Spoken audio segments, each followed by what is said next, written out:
L'économie du Royaume-Uni est-elle forte? Neil McKinnon nous rejoint par téléphone aujourd'hui pour le discuter.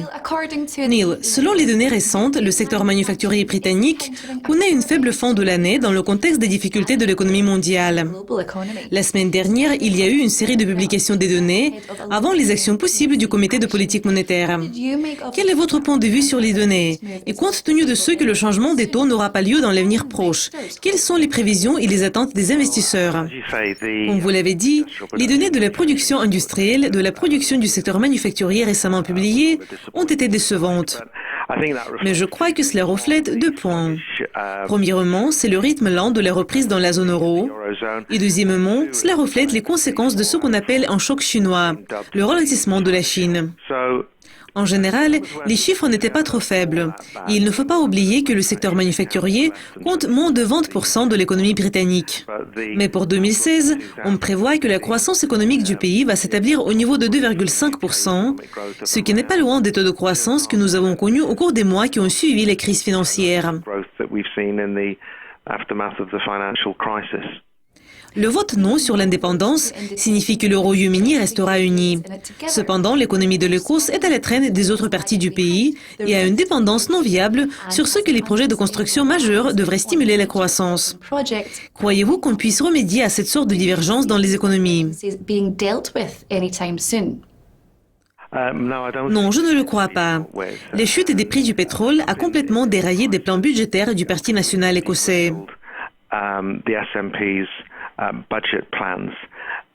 Il est tout à fait insensé pour tout gouvernement d'assumer que les prix du pétrole allaient rester élevés pour toujours et par conséquent financer d'énormes projets ayant peu d'argent.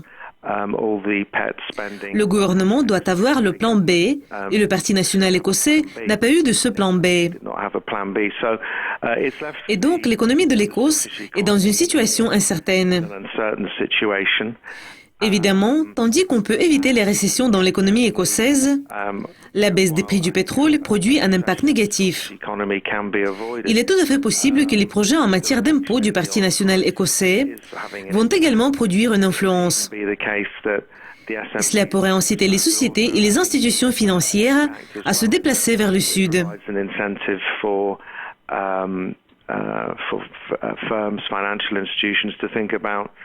Et tout cela, ce n'est pas très constructif.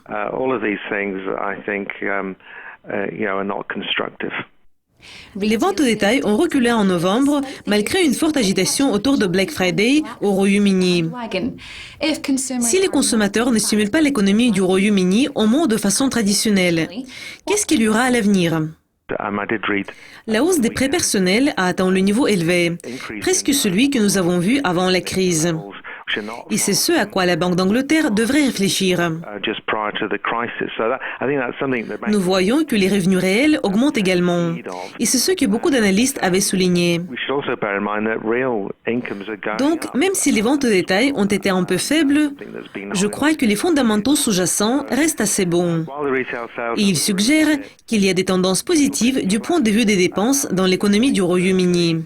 The underlying fundamentals are interesting and suggest that there is something going on in the spending side of the UK economy. Et en ce qui concerne la livre sterling, on observe de nouveau le niveau de 1,50. Nous aimons tous des chiffres arrondis, mais cette semaine pourrait fournir un catalyseur pour de grands mouvements. D'après vous, quel niveau clé devrions-nous surveiller? Je crois que cela va dépendre beaucoup du dollar, aussi bien que de la livre sterling. La livre sterling tend à être assez calme dans le contexte des grands mouvements entre l'euro et le dollar. Il y avait de fortes attentes que le dollar américain allait bondir suite aux divergences dans les schémas de politique monétaire. Comme la Fed semble se préparer au resserrement dans l'avenir proche, la BCE a fourni plus de simulations la semaine dernière et la Banque d'Angleterre n'agit pas encore. Donc, il pourrait y avoir une tendance à la baisse pour la livre sterling. Je pense qu'il pourrait atteindre le niveau de 1,40, compte tenu du renforcement possible du dollar, de l'affaiblissement de la livre sterling et de la position conciliante de la Banque d'Angleterre. weaker sterling, dovish Bank of England, all of that. Mais à vrai dire, je ne prévois pas de niveau au-dessous de 1,40. Et les livres sterling pourraient apporter une surprise, comme il y aura un référendum au Royaume-Uni qui se tiendra l'année prochaine et qui pourrait provoquer de l'incertitude. Mais je ne prévois pas de crise pour les livres sterling. Les mouvements seront plutôt modérés. I think I don't see any crisis in sterling at all. I think any moves are going to be sort of fairly muted. Neil, c'est un plaisir de parler avec vous. Merci. C'est tout pour le moment, mais restez à l'écoute de Yucascopy TV pour apprendre les dernières nouvelles sur les économies mondiales. Au revoir.